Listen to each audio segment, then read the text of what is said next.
Okay everyone, Yinlin, the character that I'm pretty sure many of you have been waiting for, and yes, for me personally, I've skipped Yin to actually wait for Yinlin specifically, and I can't believe that Wuthering Wave can make an exception for us, and they literally is going to be releasing her technically a week early. It's going to be a little bit huge, but it does comes with a little bit of problem regarding, preparation and stuff like that. And that's what we'll be looking into today's video in terms of helping you prepare for Yinlin, as well as discussing a little bit about her to see whether or not if she's going to be worth it for you to be investing into her at this point in time, especially when I'm pretty sure you guys know that there are going to be many other new characters coming very soon. Now, quick disclaimer is that in this video we'll be looking into some of the closed beta information with Yinlin, so none of this are official information yet because she has yet to be released, so still take everything with a grain of salt in everything I'm discussing here in this video. First off is Yinlin's skill and kit. Her basic attacks are generally going to be the same like other, but the more interesting thing starts with her skills. And so whenever she casts a skill, it will put Yinlin in what's called an execution mode. So what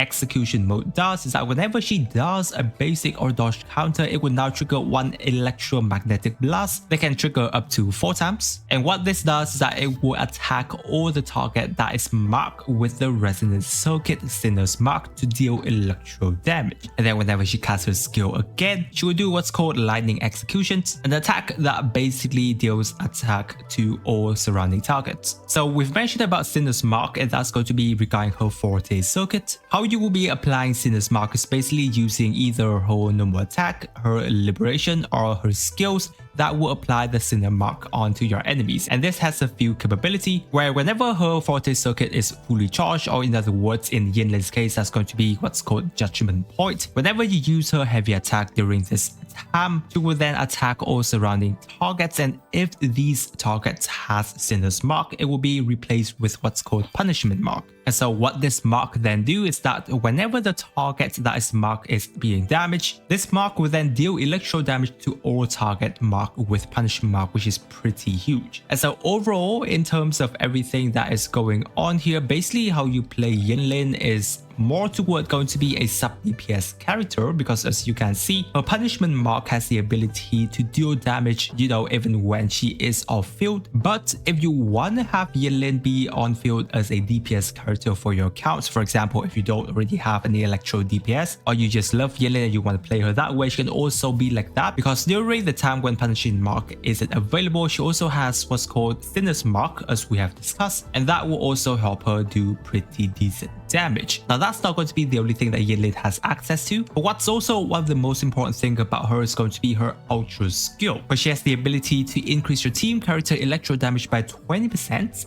and liberation damage by 25%. Now her other passive skills are pretty simple. After you use this skill, she does have a 15% crit rate increase, but that's only for 5 seconds, which is kind of sucks. And then her second passive have her lightning execution damage increased by 10% when hitting target with Sinner's mark, and Yinlin's attack will also increase by 10% this way as well. Now let's look at her resonance chain to see whether or not it's going to be worth it for you guys to invest in if you do decide to go for it. But S1 is basically going to be increasing her skill damage level by 70%. Obviously, do keep in mind is that this is only the first hit of her skill, and also the lightning execution damage is not the electromagnetic blast or the judgment skill blast damage, or technically speaking, it will not affect her off-field damage for you. Her S2 is quite important because it does allow her to get her energy recharge back a lot faster, and also her forte circuit is going to be back quite faster as well, so S2 is pretty important. Now S3 is where it starts to increase her off-field damage, because Judgment Strike gets increased by 55%, and that is pretty decent. S4 is yes good because your team member gets a 20% attack increase after Judgment Strike hits the target. S5 basically increase her liberation damage by 100% if she hits the target that is marked with either Sinner's mark or punishment mark. And S6 just basically increase her DPS power by a lot. For now, after casting Liberations, her basic attack will now trigger extra Furious Thunder that is basically equal to 420% of Yinlin's attack,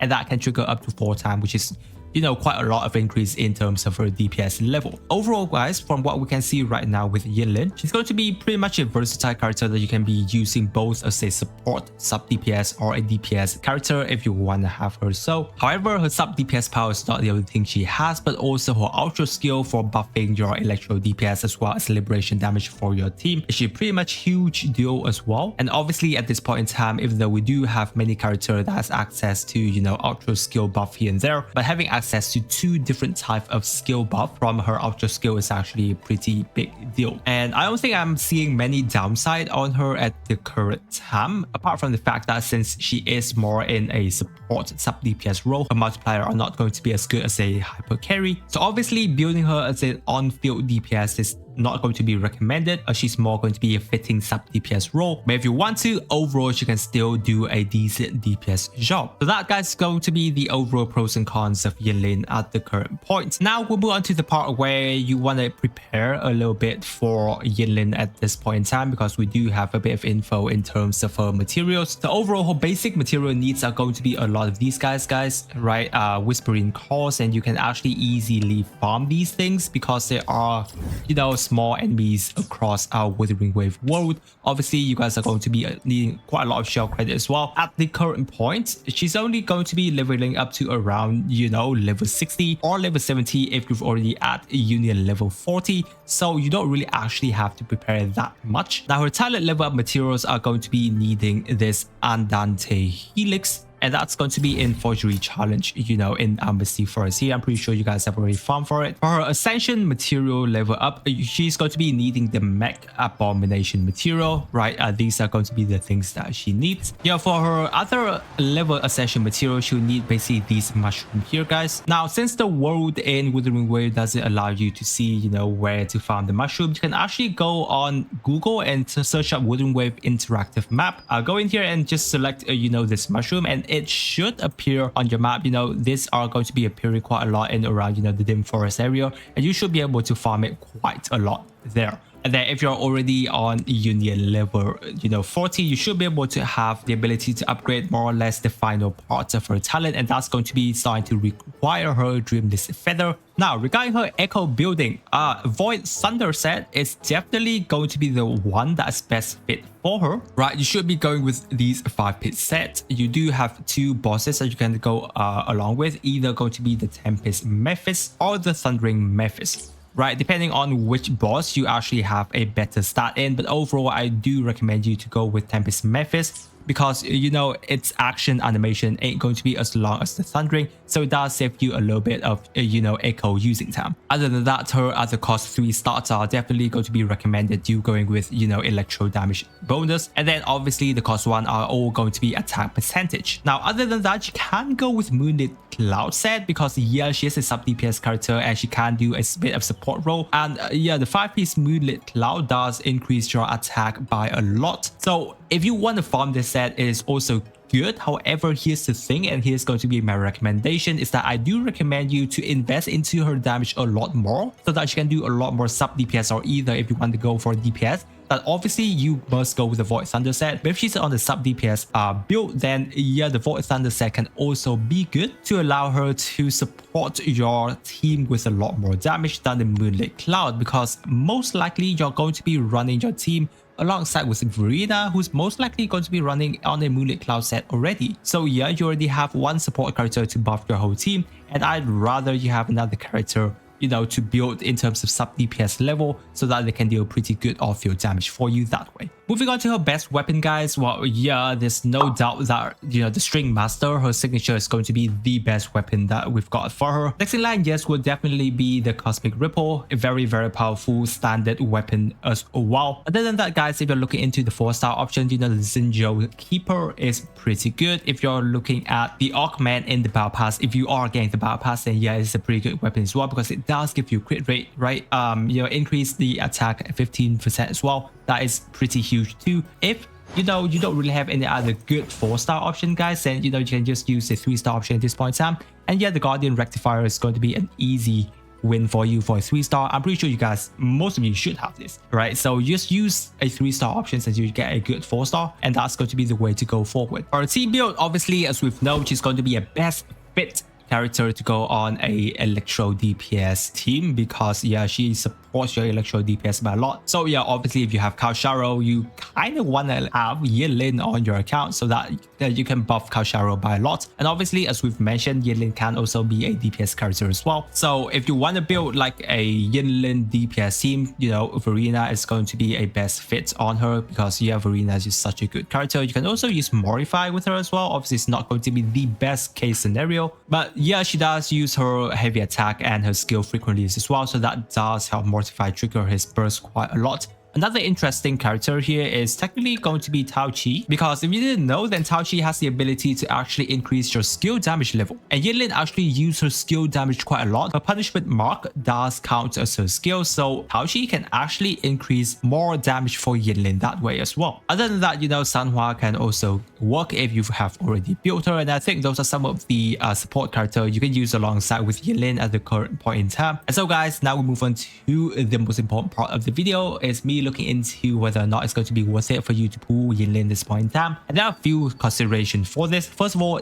definitely look into her banner 4-star, right? We've already know her banner 4-star at this point in time, and that is going to be featuring Tao Qi, Yuangu, and Alto. Now, these are not the best 4-star character you want to have on a 5-star banner, because while overall Jinja already taken like most of the good 4-star supports or, you know, 4-star character we have in the game right now. However, if you are going for Yinlin, then the 4-star character aren't actually that bad, because as we've mentioned, we can see Tao Qi being there, because yeah, Tao Qi again can support Yinlin if you are looking into, you know, a Yinlin DPS. Now do keep in mind that Tao Qi buff can only work if Yinlin is on field, right? If Yinlin is switched out, her buff will be off. So she cannot be used on a sub DPS Yinlin and only on a DPS Yinlin, which is kind of sucks. And then Yuangu is also an okay character to be on a Yinlin's banner, because yeah, as we've mentioned, we don't actually have a lot of DPS electro character at this point in time. And even though Yuangu isn't always going to be considered as a fully DPS character, you can also build him as an electro DPS. So if you love Yuangu, you're building for him, right? You want to play him,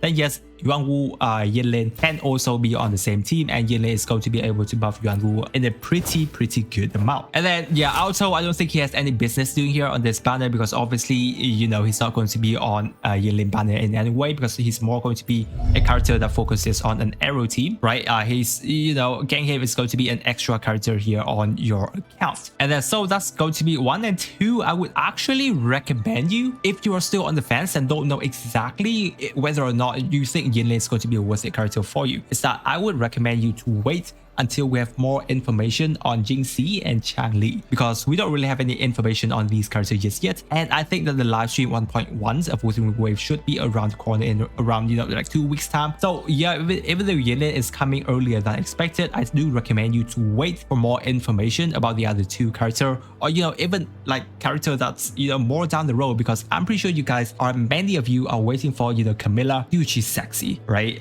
You know, other male characters as well that's going to be coming. So give it a bit of time, right? And don't rush things to pull into a character if you're still on the fence about Yinlin. And then, you know, wait for her official reviews and more information about the character to make the best possible decision for you. Now, for me personally, I think that Yinlin is a pretty good character if you do invest into her, because yes, sub DPS characters are always good, no matter in which game you play in. Plus, she has her ultra skill, which buff your electro DPS and liberation damage by a lot. So her value is going to be there no matter what you see it, which is why I do decide to pull for Yinlin in my personal case, right? As you can basically see, I've skipped Yi Yan, pretty much saved up for Yinlin here, and I'll probably try to get her weapon too if I do have, you know, spare pool and I get lucky on her banner, right? So basically, guys, those are going to be my, you know, saying on Yinlin at this point in time. Once again, these are all closed beta information at the current time. So definitely I'll have another further discussion with Yinlin once she is here and after I've already built for her. So guys, if you are new to the channel and you did find the video helpful, do leave a like and subscribe to my channel, so I'll be posting a lot more Wuthering Wave guides and video for you guys, and I'm pretty sure it will be very valuable to you. Really appreciate you guys sticking with me till this part of the video, guys, and with that, I wish you a super day, and I'll catch you on my next video.